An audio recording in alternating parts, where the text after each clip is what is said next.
विनोद, तूने हलवाई को सारा सामान तो दे दिया है ना? अक्षय की शादी में कोई कमी नहीं रहनी चाहिए।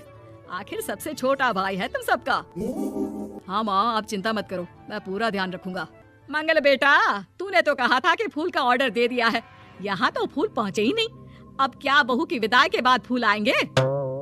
माँ, मैंने अभी बात की है फूल वाले से, वो रास्ते में ही है। आप किशोर भैया से क्यों नहीं कहती कुछ करने को? किशोर पहले ही मेरे बताए काम कर रहा है। पास के सभी रिश्तेदारों और मोहल्ले वालों को कार्ड वही तो देकर आया था।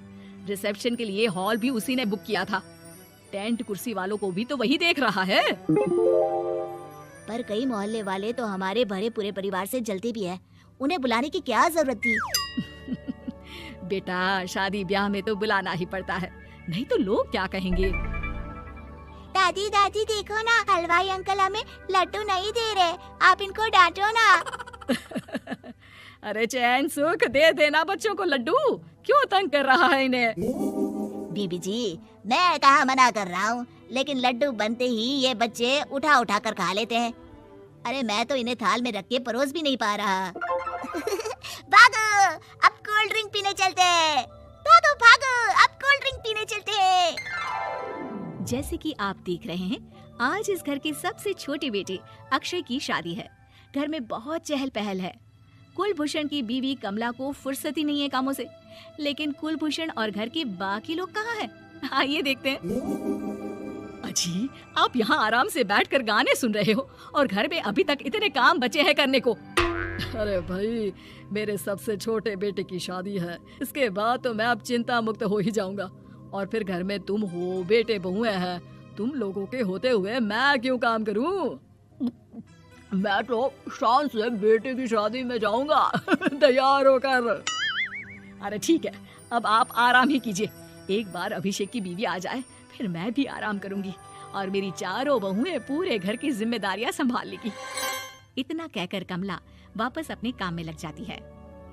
बेटा भी, तू अब तक तैयार नहीं हुआ? किससे बात कर रहा है फोन पर? तैयार कैसे हूँ? सैलून जाने से तो आपने मना किया है, क्योंकि मुझे हल्दी लग चुकी है। भाभीियों को देखो, सुबह से पार्लर में है। अक्षय की शादी हो जाती है और नंदिता बहू बनकर घर आ जाती है, लेकिन इस घर की खुशियों को मानो किसी की नजर लग गई थी। नंदिता के आने के बाद आए दिन घर की शांति भंग होती रहती। अपने माँ बाप की इकलौती बेटी को इतने बड़े परिवार की जिम्मेदारियाँ कहाँ संभालनी थी? अभी देखो ना, मेरे हाथों की मेहंदी भी अभी नहीं उतरी है और तुम्हारी मम्मी ने मुझे घर के कामों में लगा दिया। मैंने सोचा था कि घर की सबसे छोटी बहू होने के कारण मुझे सब पलकों पर बिठा के रखेंगे, पर यहाँ तो पलक झपकने की भी फुर्सत नहीं मिलती। देखो नंदू, शादी के पहले ही मेरे घर वालों ने तुम्हें और तुम्हारे पेरेंट्स को बता दिया था कि मैं जॉइंट फैमिली में रहता हूँ, तो फिर अब ये शिकायत क्यों? और फिर तुमसे पहले मेरी भाभी भी तो आई थी शादी करके, उन्होंने तो कभी कुछ नहीं कहा। नंदिता तब तो चुप हो जाती है, लेकिन ऐसा बहुत दिनों तक नहीं चलता। अरे नंदिता, माँ बाबूजी की दवाई का टाइम हो गया है, उन्हें दवाई दे आओ और उसके बाद सबके लिए नाश्ता बना देना। पर भाभी, मैं तो अभी अपना फेवरेट सीरियल देख रही हूँ, प्लीज मेरी जगह आप कर लो ना ये काम। ठीक है, मैं तेरी जगह माँ बाबूजी को दवाई दे आती हूँ और नाश्ता बना लेती हूँ। तू मेरी जगह पूरे घर की डस्टिंग करके 5 बच्चों को स्कूल के लिए तैयार करके भेज देना और दोपहर का खाना बनाने के बाद कपड़े धोकर सुखा देना।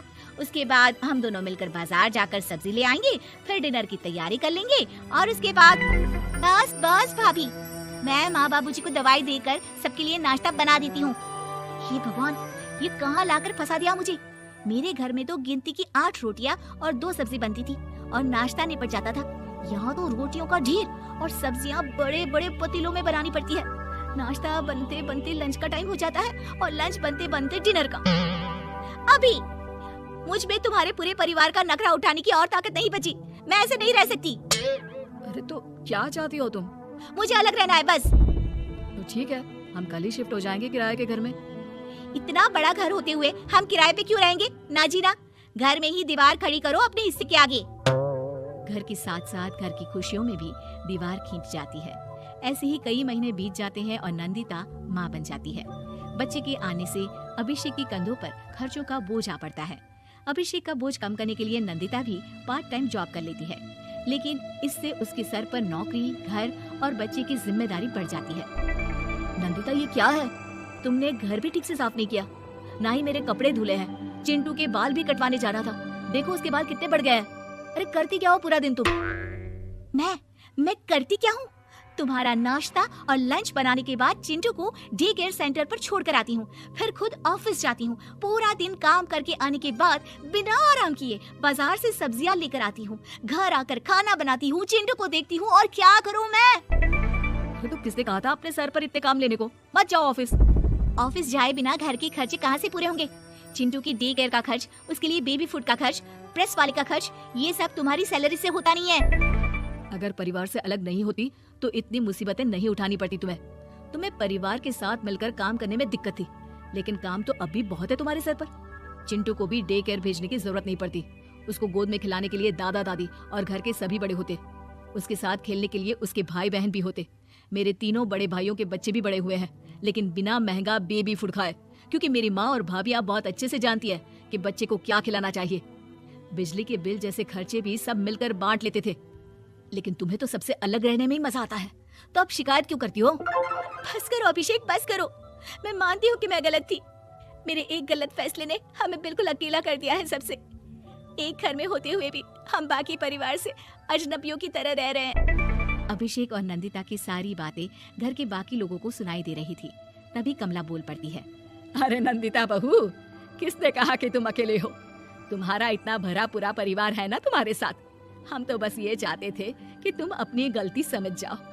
अगर हम तुम्हें समझाते तो शायद तुम ना समझती, लेकिन अपनी गलती का एहसास तुम्हें खुद हो गया है, तो अब तुम समझ चुकी हो परिवार में एक साथ रहने का मोल क्या होता है। मम्मी जी मुझे माफ कर दीजिए, अब ऐसा दोबारा कभी नहीं होगा। अरे माफी बाद में, पहले मेरा पोता जरा मेरी गोद में तो दे।